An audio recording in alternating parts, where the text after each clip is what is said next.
Well, hello and welcome once again to the DCL podcast, where we're inviting you to sit back, relax, and we'll be on our way shortly.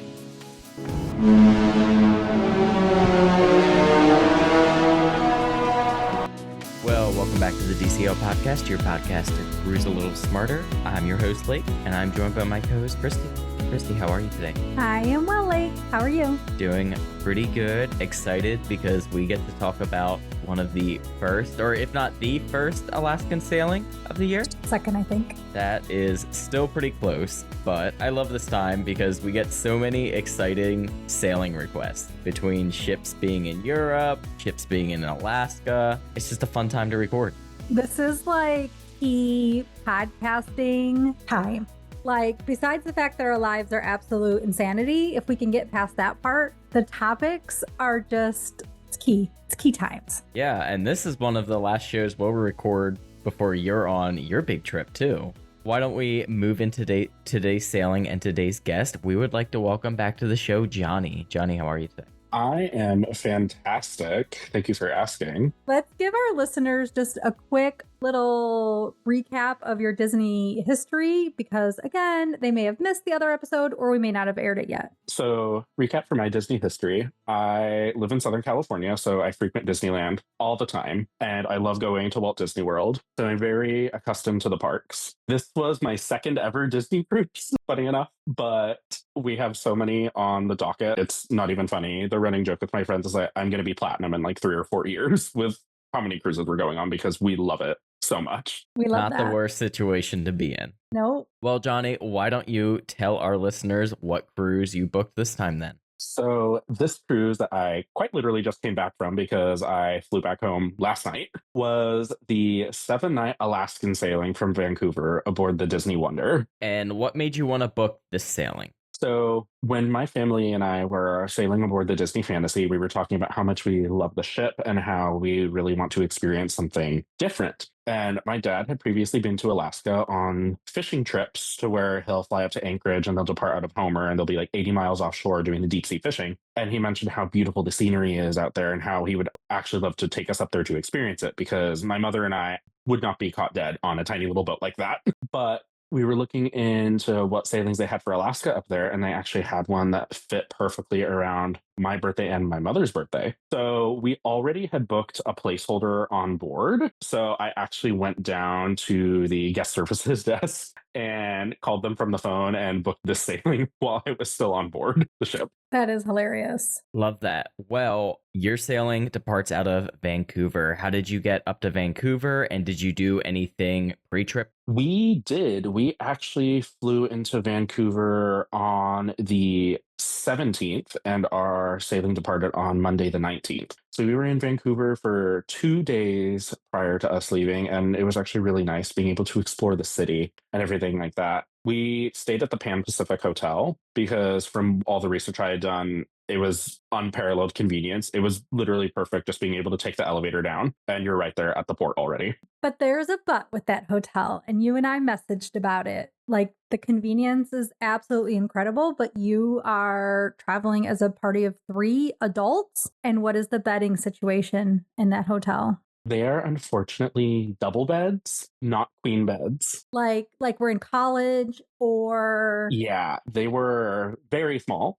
They were very small, and I firmly do not believe that those rooms can sleep 4 people. I am a disbeliever of that 2 people max because my parents, they were very gracious and they let me have my own bed instead of being like, okay, one of us, we're going to each get one and you'll sleep on the floor. Oh. So I'm just like, you know what? I even looked around. I'm just like, you know what? I would have taken sleeping on the floor if it meant you two having a bed for each other because it was cramped and it was very small. I was surprised. And especially for a hotel that's charging that much, I would expect a little more effort put into a situation like that, especially when you know that you are going to be getting people going on vacation and you're going to be getting families and it's very dependent on travel. Yeah. So just for the listeners, the Fairmont is that's at the port is the same. Those are double beds too, unless you get a room with a king. But again, there's not a fold out couch or anything for if there are additional traveling people in your party, children or adults or whoever, or you have to get 2 rooms or you have to be cozy. What did you get up to in your 2 days in Vancouver? So when we first got to Vancouver, we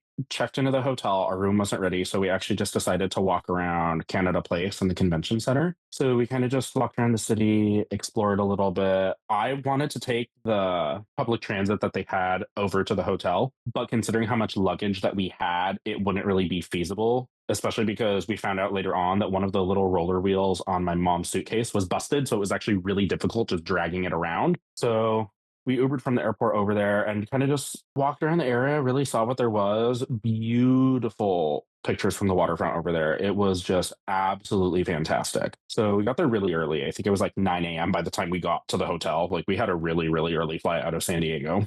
So got there, you guys had walked around, and then it was around lunchtime that our room was ready. So we went up there. We booked, I think it was a premium view room. So we had views of the harbor. So it was actually really nice from our room. We actually had a perfect view of the Disney Wonder when it eventually docked in there for Embarkation Day. So we got to see all the ships over there and everything like that. It was so, so cool. Relaxed in the hotel for a little bit. And I think it was around like 3 or 3:30, we decided to go out and have like an early dinner. One of the bartenders from the bar downstairs recommended a restaurant called Cardero's, which was an amazing seafood restaurant, just maybe like a 15-minute walk away from the hotel past the convention center. Perfect views of all the seaplanes going in and out of Vancouver Harbor, and just looking at the beautiful city skyline of North Vancouver in the background with the mountains and everything. It was just spectacular. And then on our second day, we decided to go and explore Stanley Park.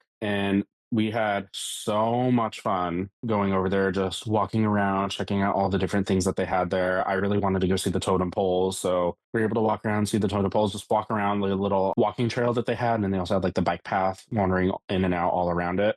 So that was really cool. We also went to the aquarium while we were over there. So that was really, really cool. Just being able to check out all the different fish and see all what like native fish are native to up there, especially in comparison to Southern California. Totally night and day difference from the marine life that exists and things like that. I was obsessed with the jellyfish that they had there. I think jellyfish are just so cool. So it was really cool seeing so many of them. It reminded me of just like Finding Nemo when they're bouncing on top of them. That's what it looked like. But How did you get it there?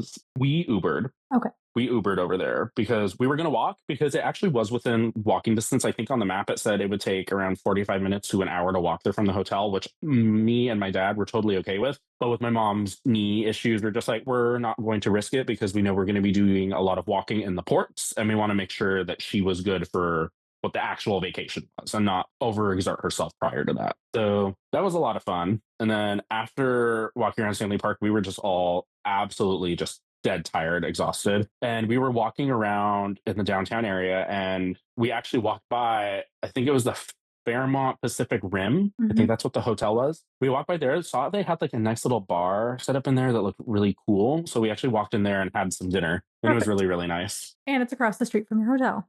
Everything is just so close there. That's what I absolutely loved about it. Yeah, location. For sure. Well, your next day, you wake up and you get views of the beautiful Disney Wonder. What was that like? So that was actually really cool, being able to watch the ship actually pull into port, because we woke up really early, and I think I got up at like 5 or 5:30. I didn't even set an alarm. I just woke up at that time, and the ship actually hadn't arrived yet. So I was out there looking, just like, oh, it's Embarkation Day, but where's the ship at? But then I could see it out in the distance, passing under the Lionsgate Bridge, coming into Vancouver Harbor, and I was like, oh my God, there's my ride. So it was just really cool watching the ship back in to port and everything like that. It was just so, so amazing. And then once it was fully parked over there and they had the gangways attached and everything, it was just really nice being able to see the ship from up there. And it was kind of like that moment where it hit that, oh my gosh, I'm actually about to go on this ship, because it really didn't feel like that. This vacation, for some reason, it didn't hit that I was going on vacation until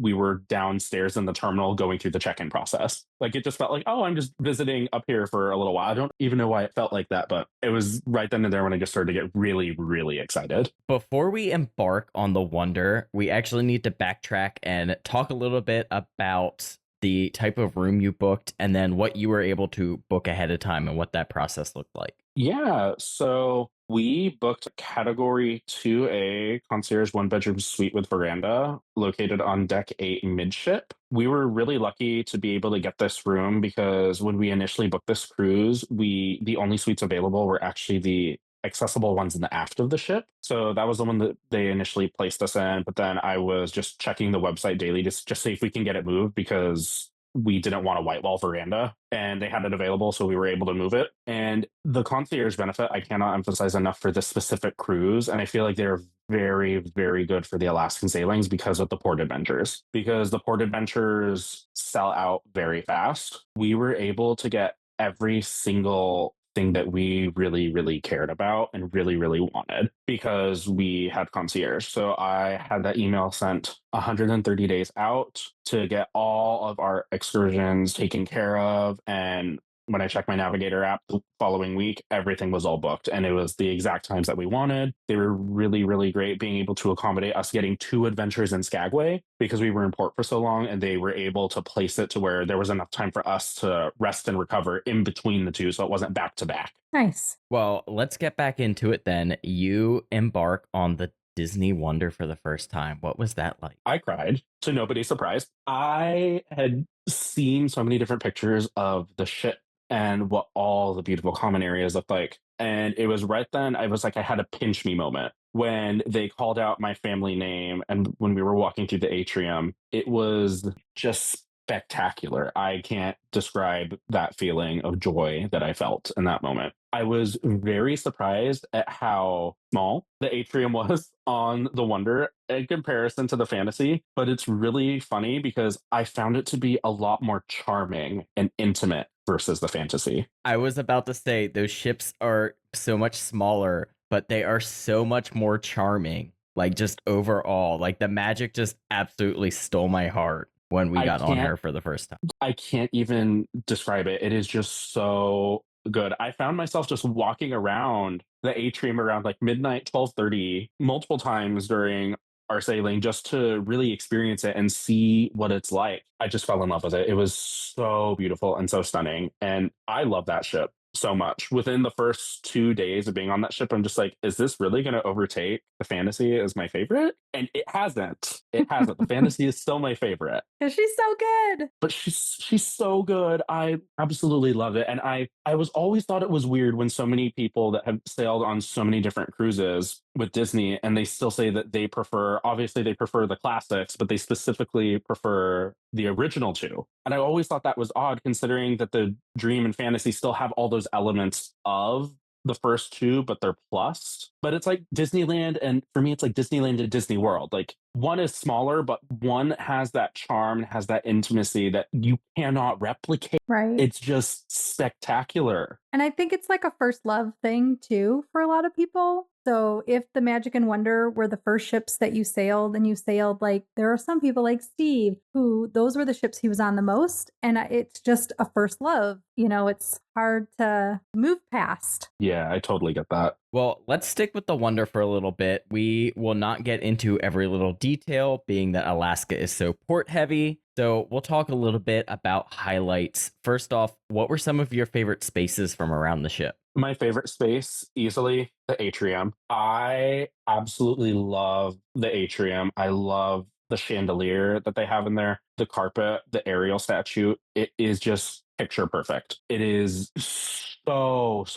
amazing. Another spot that I really, really liked is I loved, honestly, all of the main dining rooms, but my favorite has to be Tiana's. The theming in there, everything about it, just the entertainment, it's perfect. Just perfect to where like a party full of adults, because we had the second dining time and almost every single family in there was just adults. They were all having a good time, laughing, enjoying the ambiance and everything like that. And there were a couple tables with kids and they were still having a fun time and everything. It was just perfect. Love it. Did you get to see any of the shows on board? We saw all 3 shows because I refuse to skip any of the live theater performances on a cruise ship. And what were your thoughts on them? The Golden Mickey's was phenomenal. Show stopping, 10 out of 10. No comments. It was just absolutely amazing. We loved it. We loved it so much. We almost bought a Golden Mickey in the store, but didn't because we're like, well, we already bought too much stuff and I don't think it'll fit. The Golden Mickey's was phenomenal. Frozen, I really liked Frozen, but I'd already seen it on the Fantasy. It was the exact same performance as what I was expected. I kind of liked it a little better on the Fantasy because I hate to say it, the person that was playing Kristoff, he was very good, I would say performance wise, but singing was not his forte. I heard a lot of voice cracking and it was not good. I don't know if he was having an off day or anything like that, but theatrically speaking, like his performance was good, but the singing, I was like, I could go without it. So I liked it a lot more on the Fantasy. But then Disney Dreams, I cried. That was easily the favorite. No questions asked. It was spectacular. I love all these different hot takes. Like, so you had Frozen. Did you also have the Frozen, the Night Away party, whatever it's called? So we did have that, except we were Hallow while it was going on. All right, so you didn't Frozen the Night Away. We did not do Frozen the Night Away. We were able to hear it a little bit because we were in Palo, but I didn't see it or anything. I had seen videos of it and whatnot, and truth be told, it looked a little underwhelming for me from what I saw online. So I was like, well, I don't think it'll make or break it for me if I miss it. So I wasn't really super upset about missing it because we loved Palo. That was our first ever time dining at Palo because on the Fantasy we weren't able to. Let's go ahead and talk about that then. I absolutely love Palo. It was phenomenal. We did it 3 times because we did Prima Notte, Yes. brunch, and dinner. You had the trifecta. I get why so many people rave about Palo brunch and how they say, and why they say that it is their thing that they have to do every single time. It's a non-negotiable, no questions asked. Like, it's digging the knife in your lake. it's so good. That grape and gorgonzola pizza, I was about to be like, marry me right now. Oh my gosh, I can die happy. This is the best pizza I've ever had in my whole life. Yeah, I am sadly in the Gold Club still, and I am like 0 for 3 sailings now on Palo brunch. Oh, so sad. I mean, you've had Palo brunch because we had it together, but I have, but that was the last time I had Palo brunch, which was 3 years ago. Yeah, but why don't we talk about rotational dining real quick? You mentioned already Tiana's was your favorite. Any other thoughts on the other restaurants? I was actually very pleasantly surprised by Triton's because, at least to the best of my knowledge, the 4 classic ships, they all have the same like menus, right? yes. Where it's like the restaurant that's going to be off the atrium is going to be like that French inspired one. Yes. I was not sure how I was going to like it because French food isn't necessarily my favorite. I do enjoy it, but it's not something I really go after. I really liked it. I actually tried some of the escargot that my mom had got because I was like, I don't want to try that. I tried it at the Riviera, and while it was good, it was a texture thing. I wasn't a fan of it, and I really liked it this time. So it was really good. Every meal we had in Triton's was fantastic. Tiana's was amazing. The only gripe I have, and this still stands from the Disney Fantasy, was Animator's Palette. And it was specifically, it's the menu. So the thing is, the menu itself is good. I think it's just the way they prepare some of the dishes there. Like that pork chop, I have never had a drier pork chop in my entire life. And we were even talking about it amongst my family and everything like that, because I know that's a common issue that sometimes that they have with some of the dishes there where it's really dry. And we were thinking like, if they know about that, is there a way that they can fix it or whatnot? But that was neither here nor there. And it was only on the first night we were there, because the second night we were there for dinner, when they had the little like draw your animated character and everything like that, that was so good. I loved my meal. The chicken schnitzel that I had, oh, delicious. It was so good. I think it was like the white cheddar and broccolini soup. Amazing. I absolutely loved it. Spectacular. I had I forget what my dessert was, but I remember I just loved it. It was all good. I think it was in Triton's when I had the brie, because I remember you talking about the fried brie. I was so happy because there's nothing I love more than cheese, especially like melty, gooey cheese. I'm like, sign me up. And it was delicious. It was so good. I absolutely loved it. And it was really surprising because on the Fantasy, we were kind of let down by a vast majority of our rotational dining because Enchanted Garden wasn't really that great and our Animator's Palette wasn't really that great. So it was really nice to have the Wanderer kind of come in and just fully recover everything from that. Well, good. Let's just stick with food for a tiny bit. Where did you mostly eat your breakfasts and lunch? So breakfast, we actually got delivered to the room, I think twice. We got some of the hot breakfast delivered. A concierge, 1 bedroom and up. benefit? Yeah, it's like one of the perks that you get for booking that cabin. So it was nice being able to kind of just get French omelet delivered to the room and everything like that. And we got stuff like that. So What is in a French omelet? I think so. Mine, I think it was had Gruyere cheese, mushrooms. It was really, really good. I was very surprised. It was so good, though. I'm getting hungry even just talking about it right now. But there was that. And then I think for the most part, we honestly kind of just had light bites and everything like that throughout. I had a ritual of going to Cove Cafe every day and getting myself a nice iced latte because I don't care. It can be raining and 30 degrees outside. I'm still going to have an iced latte. So I went ahead and got that. And then we sometimes just went to the concierge lounge and just had some of the light bites that they had out in the morning. For lunch, we almost always ate at the deck food. So I was so happy with all the deck food that they had available because we didn't really get to experience it that much on the fantasy because we were like, oh my God, this was our first time. Where are we going? What can we do? And it was just so jam packed. Pete's Boiler Bites just saved us so many times. It was just all so good.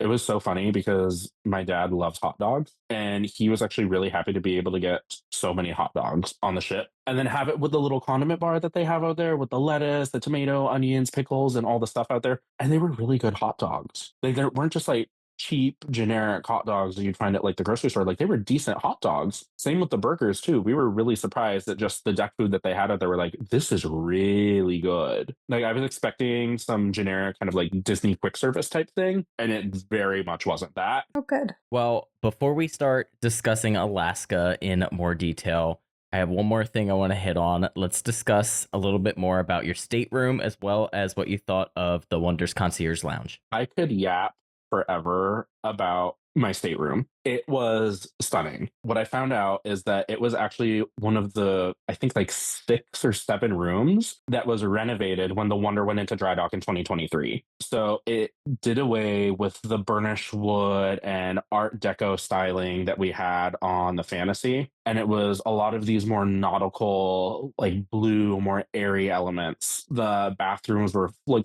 floor to ceiling, white marble with golden accents everywhere. The shower specifically, they had this giant shower head that covered almost the entire surface area of the ceiling in both showers in the room. I was like, this is the best shower I've ever used in my entire life. I need to just take this home with me and like install this in the ceiling because I'm never going to be able to experience this level of joy again. It was spectacular. And because we were in 2A, it was like a triple wide suite because we were midship. So the living area was very, very large. It was nice to be able to have the wet bar over there too. But even with the queen size bed pulled out for the couch, you were able to still have so much room to walk around. And then we had 3 entry points for the veranda in the stateroom. So that was really nice just being able to like walk from one end to the other. It was perfect.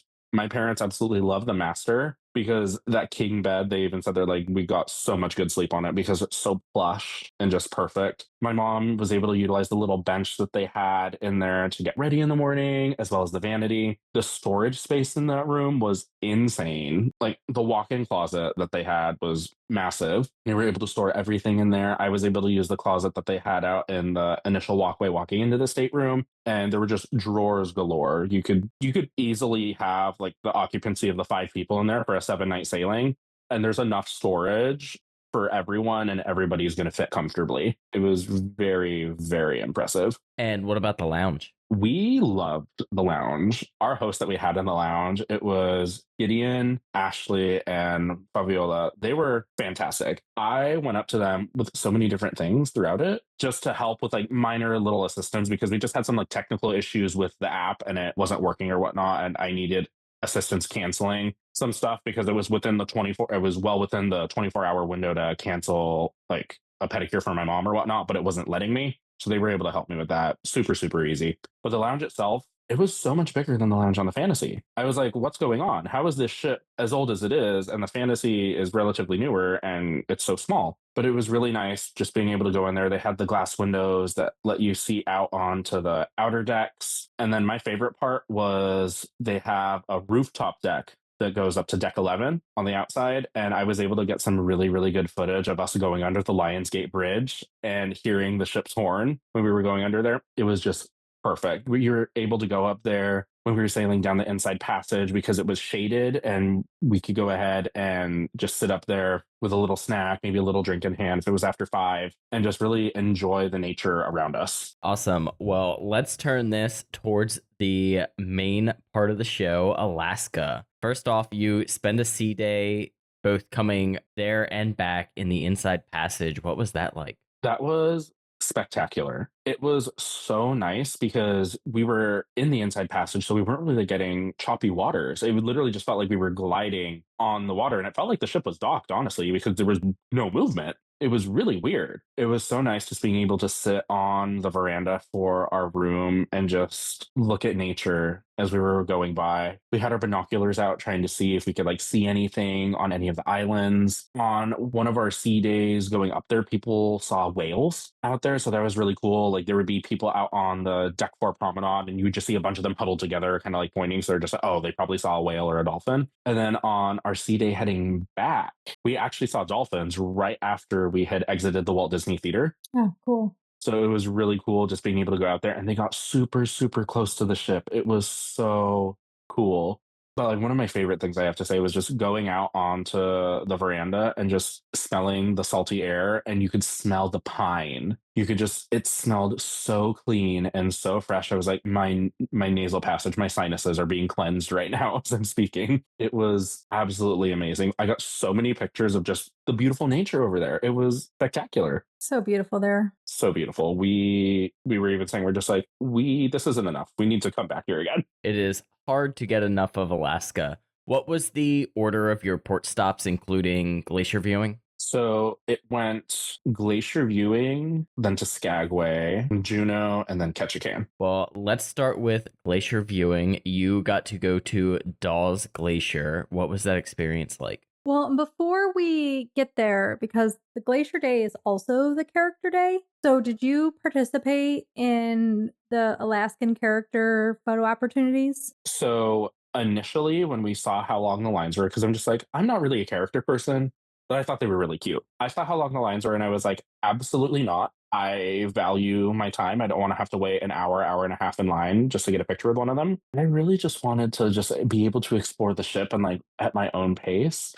But this is where the big but comes in. We got a notification in the Navigator app to go ahead and meet in the concierge lounge at 1:15, and they will go ahead and give us a special little tour. And it was actually really neat because we went down to deck 7 and we got to basically walk out to where the bridge was. I was not expecting this. We got to walk out there to where the bridge was. They actually had the naturalist over there with them over the PA, kind of giving us some information as to where we were going, the history of Dawes Glacier, and the fjord that we were sailing through, because it was Endicott Arm. So they were able to kind of tell us all this stuff. They gave us hot cocoa, blankets, snacks, everything like that. And it was really neat because we were literally right there, just looking forward. So I got so many pictures of us kind of sailing down, kind of going around the bend to where we were eventually going to see Dawes Glacier. It was spectacular. And then to my surprise, I had to go use the restroom. So then I had to walk back. And as I'm walking back, I see Mickey and Minnie literally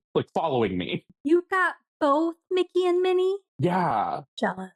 So we were taking pictures outside, but then it started to rain. So then we had to move the photo opportunities to inside the lounge. And then I was later told from the concierge host that only concierge guests are able to get pictures of both of them together. So did you get like a picture of them with the backdrop of them together in their outfits? So we couldn't do that because literally right when they walked outside, it started raining. So they immediately pulled them back inside. But we were able to get pictures of them together. Did you tell them Mickey's got his rain pants on? He should have been fine. I'm kidding. I was not expecting that at all. That's so None cool. of us were. So we were just like, wait, this is actually worth it then. Because my mom really wanted to see them in their outfits, but she's like, I really don't want to wait in a line like that.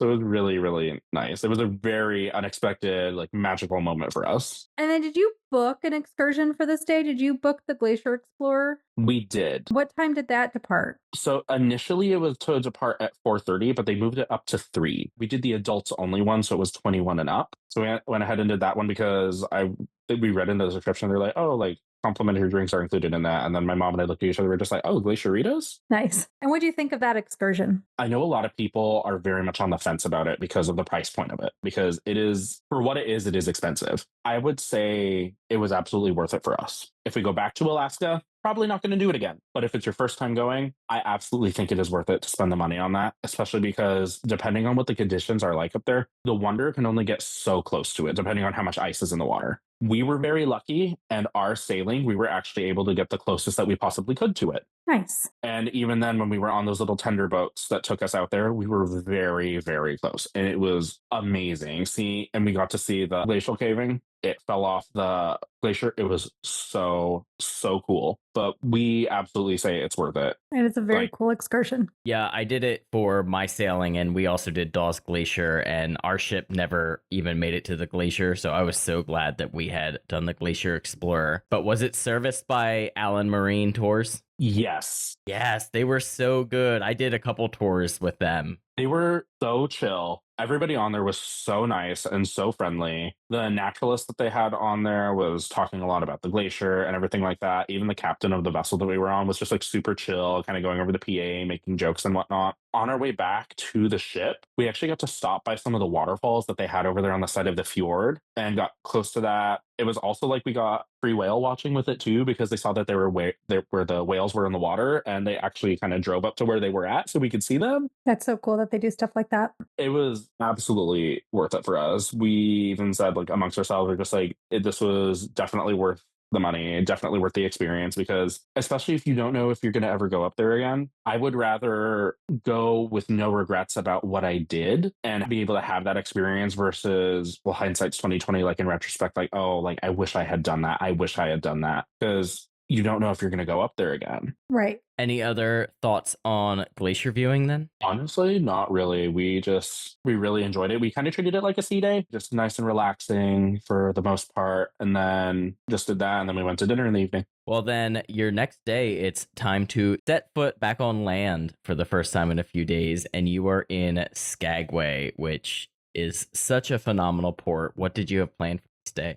So in Skagway, we had the White Pass Scenic Railway and the Glacier Explorer by helicopter booked. It was really funny, though, because I was talking to a friend of mine who has been on the Alaskan sailings before, and he asked us which excursion we booked for the White Pass Railway, and we just booked the regular one because I thought that was the only one they had. He told me that they have a VIP one, so we inquired about that one and actually switched it over to that one, and we were actually very grateful that we had done that, because this car, it's the caboose of the train, it only seats 13 guests. And it only seats 13 guests. You have snacks and stuff like that. They have catering that they bring in. You have your own private guide that's there talking about everything with you. They offer you a wide variety of drinks, alcoholic and non-alcoholic. Wait, and how did you book that? So it's offered through Disney Cruise Line. Oh. We asked about, so my friend told me about it, and he said, you go to concierge to see if they have any availability to move you.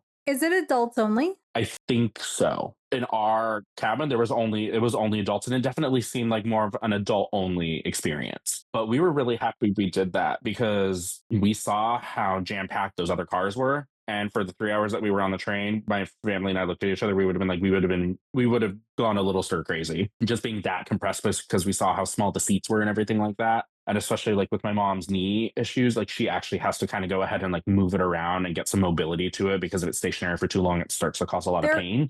Is a first row, though, just for people that are concerned, and that is like where people can also a big gap there. So there are all the benches stacked right behind each other, but there is then the first row where I feel like the people with the knee issues and, you know, people that needed maybe more space in either direction. The one row, we had 3 kids in it. They're tiny little kids. They were perfectly fine.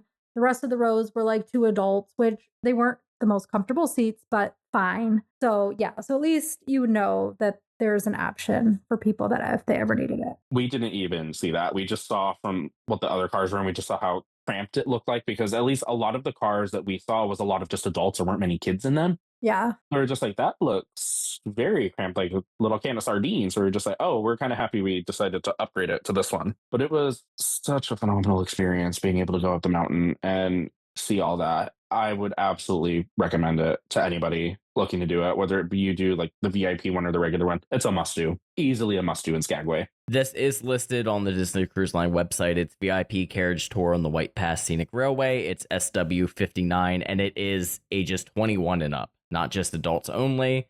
It does include some food and beverages with the experience. I love that they have that. It was really, really nice because the food they had there, whenever I'm thinking of stuff that's included, whatnot, you're just thinking like generic little snacks, whatnot. They had like deviled eggs and like actual party food. No, but they said they were even saying they're like, oh, like we just got these like freshly catered this morning in from like a local place here in town. Nice. So is it like we went to like 7-Eleven, not that they would have a 7-Eleven up there, but like it isn't like we went there and it's just like gas station like egg salad or whatnot. Like it was actually like stuff that they had catered in town, and it was really, really good offerings. And truth be told, like if you wanted to go ahead and just like sit there, like have maybe like a few glasses of wine and just relax and decompress, especially because they're these big leather seats that you can sit in and they swivel. What? It was absolutely worth it. Hey, Lake, I like the adult only Disney excursions. I'm here for these. It's really nice. Like it was expensive, obviously, because it's a VIP experience. So you do get that premium charge for it, but it was absolutely worth it.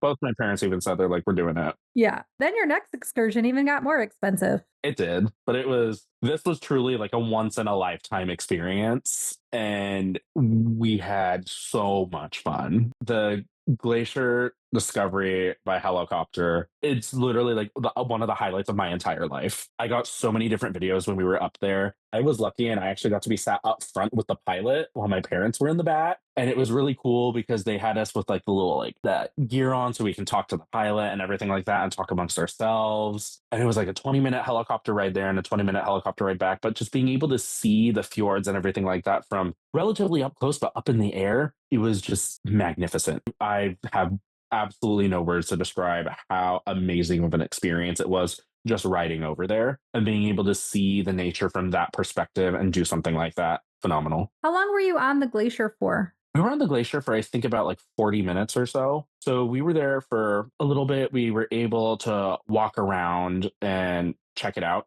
They did have us stay together in a group and they had the guide kind of showing us around because we were on the Mead Glacier. And they were saying how on the Mead Glacier, there's like a little cavern and they kind of showed us where the cavern was, but it drops around 200 feet down. Okay. So they're like, just be aware, like, we're going to show you where it's at, but like, please stay together in our group. Like, you can explore the area kind of around where we're at, but do not stray too far away because they wanted to make sure that there's an accident or anything like that. Like, you don't fall in or anything like that because that would be no bueno. But we got to see they had these beautiful waterfalls and everything like that surrounding the fjord. Just amazing. There's actually a waterfall on the glacier and there was like a little creek that was kind of going down. And it was really cool because they even said like, yeah, go ahead and drink the water. And it was just like, what? And they're like, it's going to be the crispest, best water you've ever had in your whole life. And they said, if you want to get really daring, you can go ahead and actually like get down on the ground and just be careful because the ice is very jagged, but just get down on the ground and go ahead and like put your face in the water and you can have what they call a glacial facial. So of course I had to do that. And I went ahead and did that. I got my mom to record me kind of going down in the water and like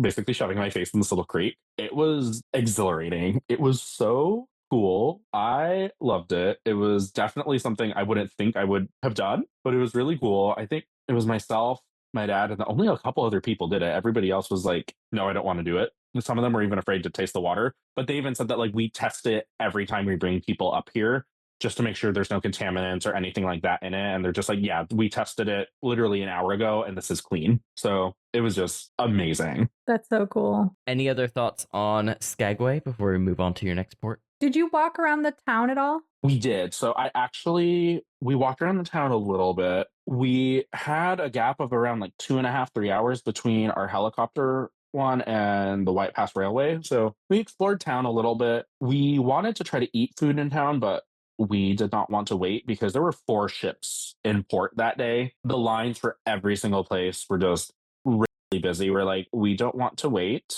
Deck food is open. Let's go back on the ship and have lunch. And then we can go ahead and head down to Azure in like an hour and a half for the helicopter. But it was nice being able to explore town a little bit. I got I made it a point to actually get a coffee in each place because I'm just a coffee person. So I got a peppermint white mocha and iced one over in Skagway at the coffee shop that they had there. And the coffee shop was so cute. It was adorable. I loved it. It was pretty good. So I was happy. So we walked around for a little bit. It was really funny because my mother is very much into jewelry, and all the jewelry stores over there, they're like trying to drag all the tourists in there to kind of like buy stuff and everything like that. And she almost fell for one of them. And when we were leaving, she's like, "Oh, I see what they were doing." I'm just like, "Yeah, it wasn't really anything that like she liked or wasn't even her style." And they were like trying to like, this person was like very, very pushy. It was just like, "No, thank you." Well, let's move on to your next day. You were in the capital of Alaska, Juneau. What did you get up to here? So we only had one excursion booked here, and that was the Alpine Zipline Adventure. I don't think we've ever talked about this. We really wanted to do it because we've all done ziplining before. So my parents actually did ziplining up in Whistler because they've been to Canada before, and I've done ziplining in Hawaii.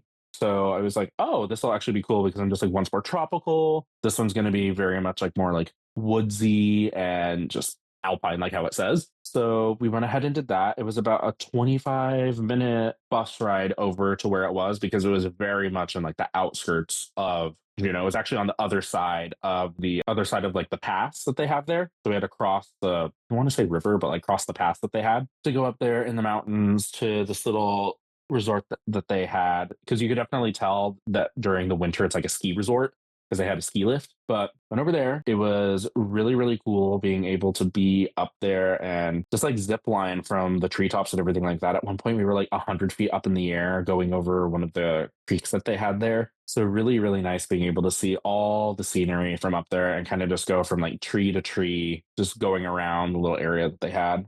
I would recommend it. It was really weird though, because instead of you braking yourself on the zipline, which I'm used to, they did the braking for you. And it was very aggressive. On the first zipline, we actually had 4 people that valleyed in the middle. Like they didn't stick the landing at the first platform and people over there could not grab them. So they kind of just went back all the way over there and just like settled in the middle. So they had to do like their little rescue thing where they had the guide then go out there with the rope and pull them in and everything like that. So that happened 4 times just on the first one. It happened to my dad too. So it was kind of funny, but it was weird just seeing that happen. It was just like, oh, I've never seen that happen before with a zip line. Like I know it's possible, but I never experienced that. But it was still a lot of fun. We really, really enjoyed it. Just being up there, being able to see the nature from that perspective, whatnot too. They were showing us the history of the area, and they were kind of going through like what the different trees are over there, the different plants, wildlife, and everything like that they have over there.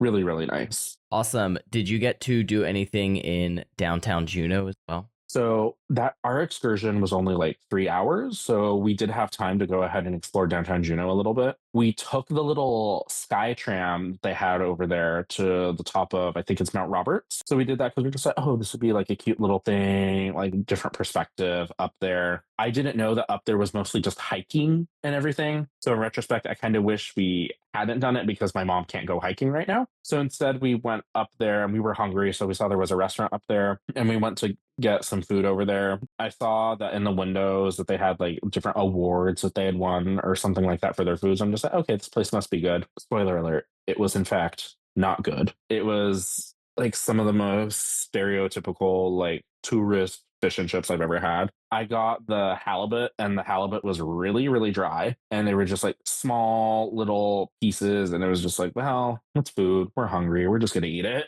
So went ahead and did that. And I'm just like, okay, well, I'm not going to come back here again. Can you see the ship from there? Yes. I actually got video of us going up on the Skytram and we were able to see the wonder, and even seeing it from up there, you're just like, oh my God, it's so tiny. It's so, so small. It was really, really cool. It was weird though where we docked though, because in Ketchikan and Skagway, we were docked like right there in downtown, like the closest port. But Juneau, we weren't. We were like a mile away. That's how, though, I think Juneau always is. You always have to take a shuttle to downtown. Yeah, because it was funny because we saw some of the other ships there that were docked like right there. I think it was like Norwegian and Royal. So I'm guessing they probably just have preferential docking. I believe there's 3 preferential berths, and then there is the side berths, which have to shuttle you in. But the 3 preferential ones are right downtown. Yeah, so it really wasn't that big of a deal. We're just like, well, we're still here. And it's a complimentary shuttle that was there very, very often. So I'm just like, this isn't bad.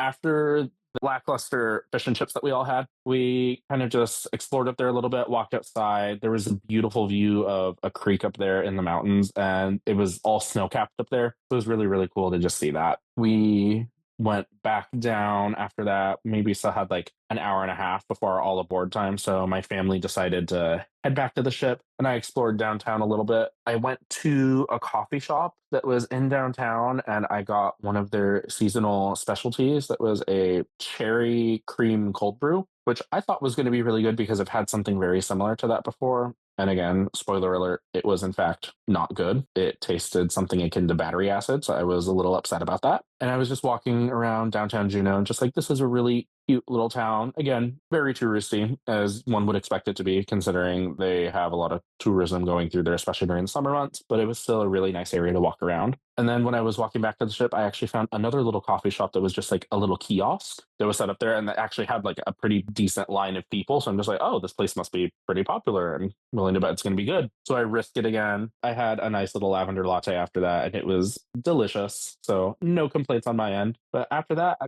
kind of just wandered back to the ship. Get the coffee from the kiosk near the ship. Good to know. Yes.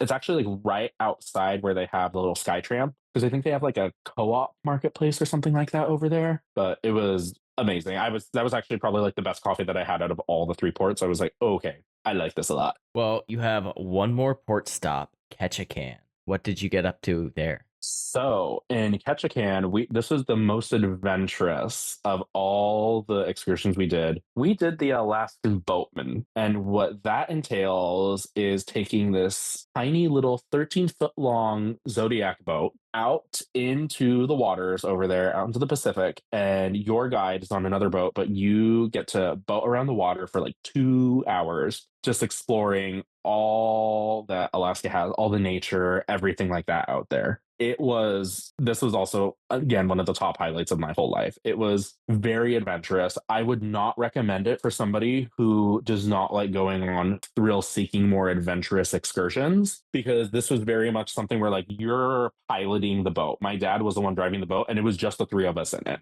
And it's like a small little boat. And you're out there just in the wilderness, exploring yourself. Your guide is obviously there with you and you're following your guide, but you're out there. Like there's no one else around there. It was phenomenal. What all did you get to see on that? So they actually I think they took us around, it was Benton Island. I think that was the island over there that was close to. We were on like the north side of Ketchikan, like very much on the north side. So they took us all around there. They were showing us what the different islands were over. We actually got to go ahead and stop by a little island in the center that was a bald eagle nest. And we got to see the bald eagles flying around and everything like that. We got to see them land in their nests and perch and have just observed. It was so cool. After that, we went through this little like strait that they had, and the waters were pretty choppy over there. And it was just this specific strait. It's known for just having very choppy water. So our guide warned us about that before going through there. But like we felt the boat kind of just like go up, like you were hitting these little wakes. So like you definitely felt it.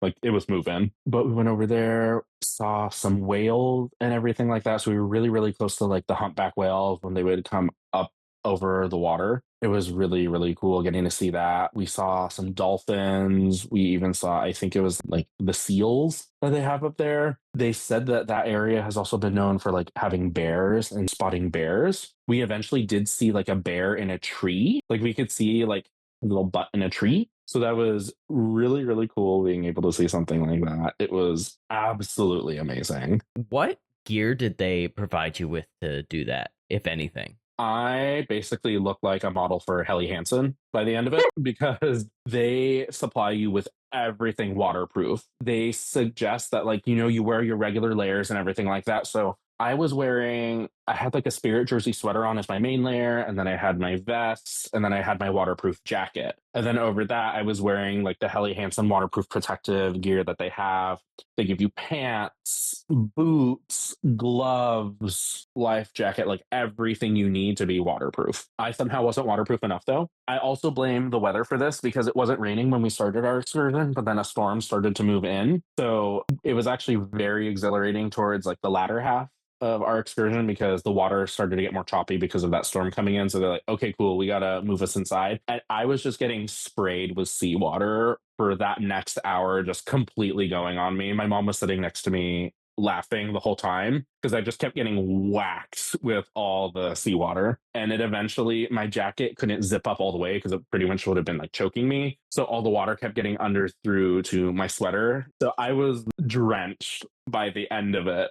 But on the bright side, I got to go and get a hoodie from the shop. Well, let's talk a little bit about downtown Ketchikan then. What did you think of that area? Absolutely amazing. 10 out of 10. I loved it. Creek Street, I need to go back. It was phenomenal. We went to this little jewelry shop over there downtown. I think it was called Julie's. So we found out it was the only jewelry shop there that's open year round. So we thought that was really neat. And we went over to the Alaska Fish House because we were asking like, oh, like where should we go for our lunch and everything like that. And the people that run the shop are locals there, and they said we recommend going here because you know it's good when us locals are willing to go there for our seafood. And I can confirm those fish and chips that I had, phenomenal. All of our food that we had there was phenomenal. My mom had this salmon chowder that was it was so rich and creamy, and it was just delicious. I loved all of it. Like every single thing we had there was so good. Yeah, Ketchikan is such an interesting port. It is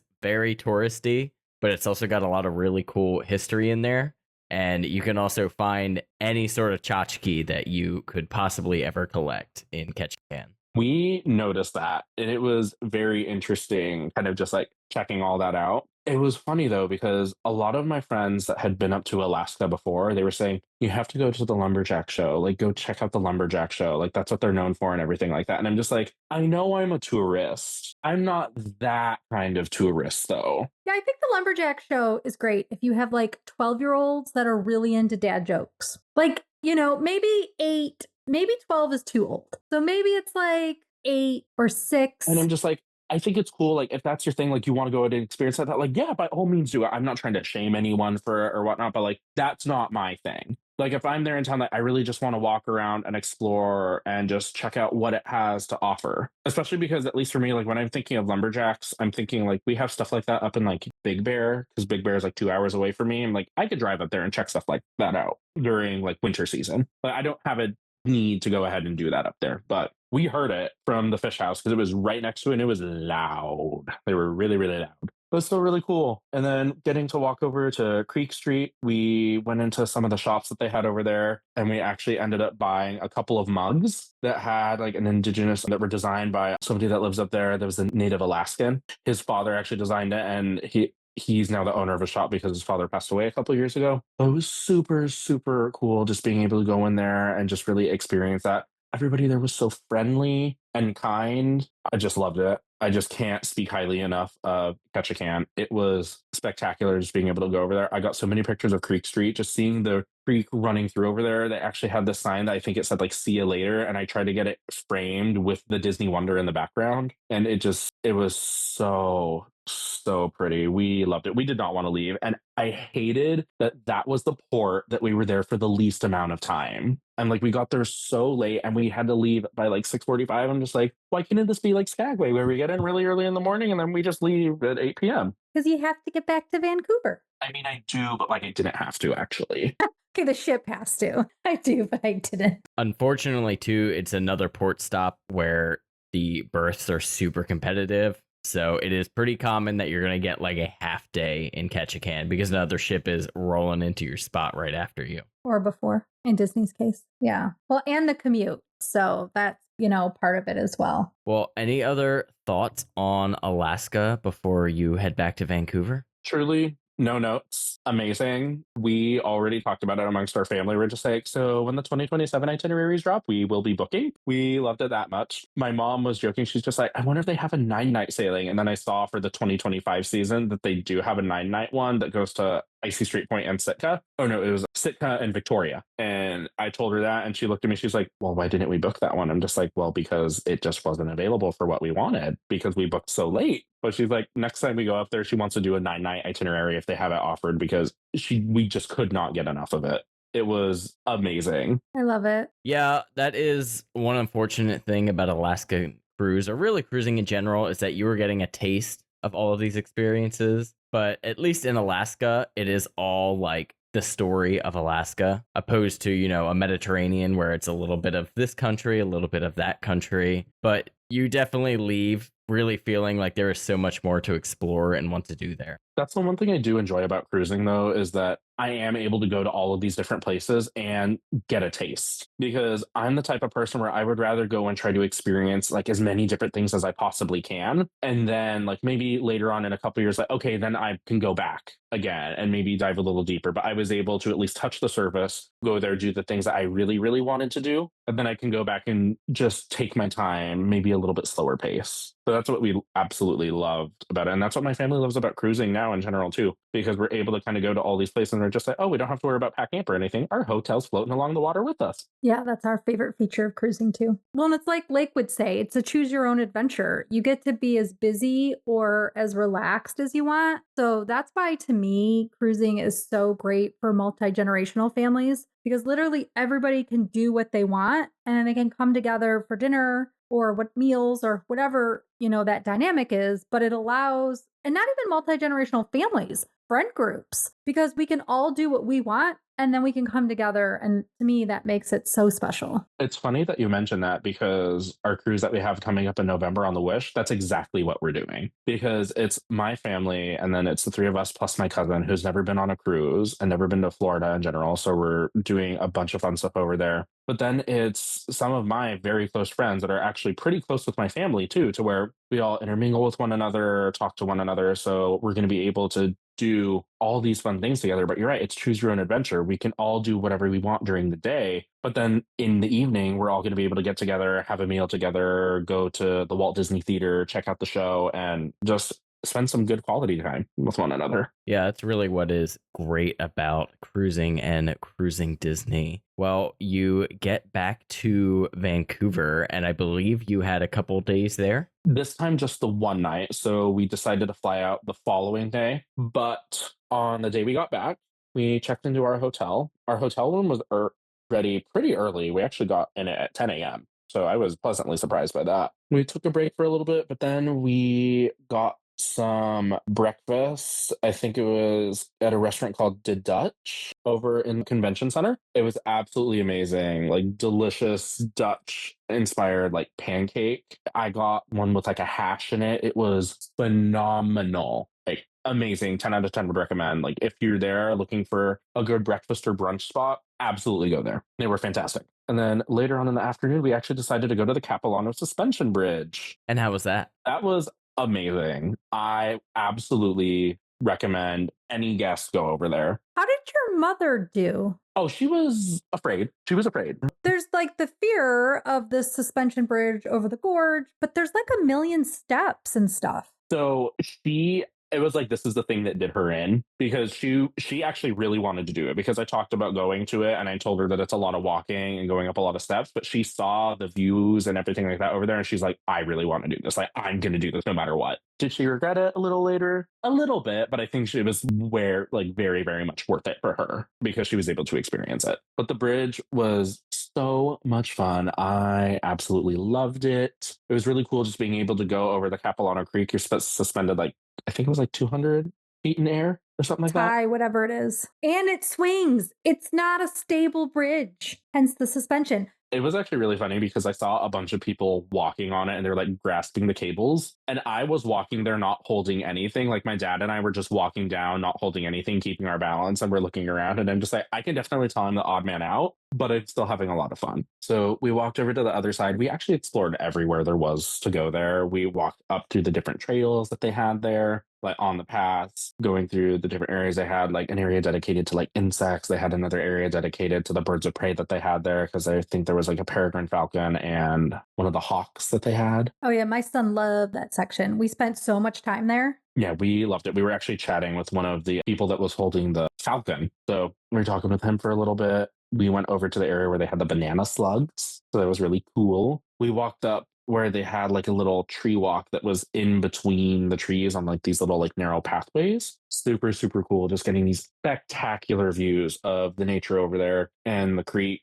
It was amazing, like simply amazing. They had the cliff walk, which was like the suspended area that they had when you were walking literally on the side of the cliff. Like you were just suspended above the cliff. I really enjoyed that. My mother kind of did because we walked over to the areas where they had like the graded floor and she was like, you're not getting me on that. But it was really cool being able to see everything over there. We ended up getting some food over there because we saw they had like a little like food stand set up. So I ended up getting some poutine that was pretty good. And my mom got a hot dog, and my dad also got a hot dog because I just really wanted a hot dog. And we were just there hanging out for a little bit. We got a couple shirts from the gift shop, but we were there for like a good, I'd say 4 hours. That's awesome. Just like really taking our time, experiencing everything. It was really funny though, because I felt myself crashing in the very, very beginning. Like I was not in like a grumpy mood, but I could feel myself getting to that point because I hadn't had any coffee or anything like that so far today. So I made it a point when we got there to get myself a cold brew, and I got that, and I just immediately felt my life force coming back into me. I'm just like, I'm revived. I'm ready to be a human being again. I can intermingle with others.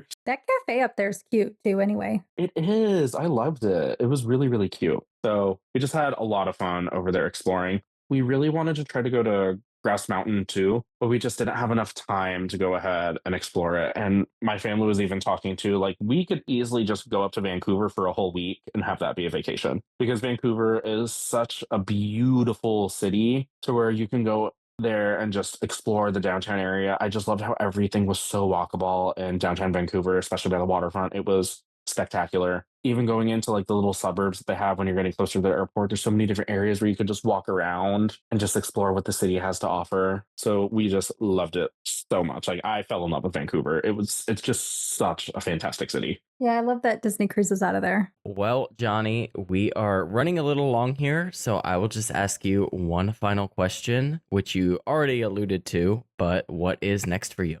So I feel like my family just has a thing where when we go on a cruise, on that sailing, we book another one. So we are heading on the Wish at the end of the year in November. I'm very excited for that. But then after that, we are actually sailing on the Disney Magic for a 7-night Western Caribbean cruise out of Galveston. It's actually right before the Panama Canal repositioning. It's the final cruise before it repositions. The spring? Nice. So it's like end of March into April. And then after that, we're going to the UK to sail on the Dream for the British Isles. I am taking that cruise on the Fantasy in September and very much looking forward. I love it. Well, Johnny, thank you again so much for coming on. Where can our listeners follow you? They can follow me on Instagram and Twitter.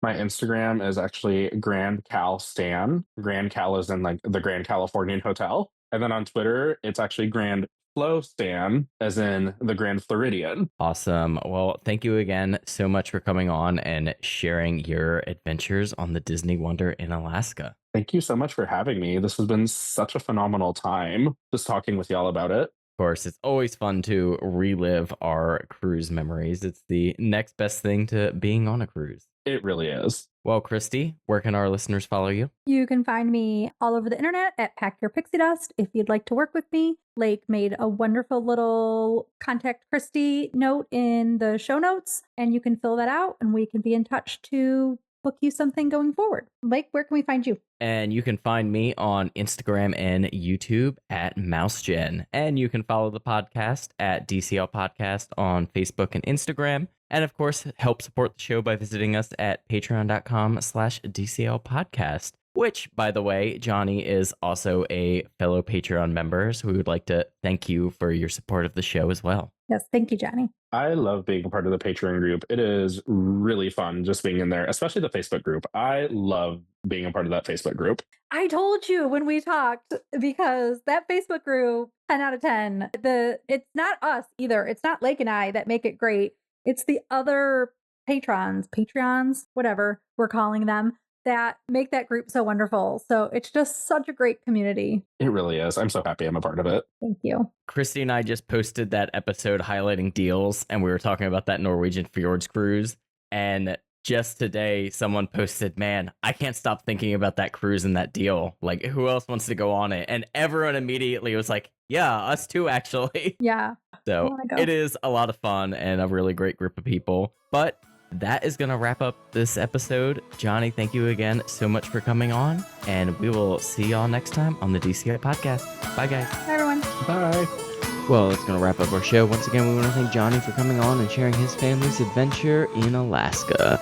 If you're enjoying the show, we greatly appreciate you leaving us a 5-star review on Apple Podcasts. We'd also like to thank our Patreons for helping make this show happen each and every week for us. You too can help support the show by visiting us at patreon.com/DCL podcast. Whether you're boarding a cruise, enjoying a trip to the parks, or adventuring outside of Disney, on behalf of myself, Christy, and Steve, we want to wish you smooth sailing and safe travels. And we'll see you next time on the DCL podcast. The DCL podcast is not affiliated with the Disney Cruise Line, Walt Disney Company, Adventures by Disney, or Run Disney.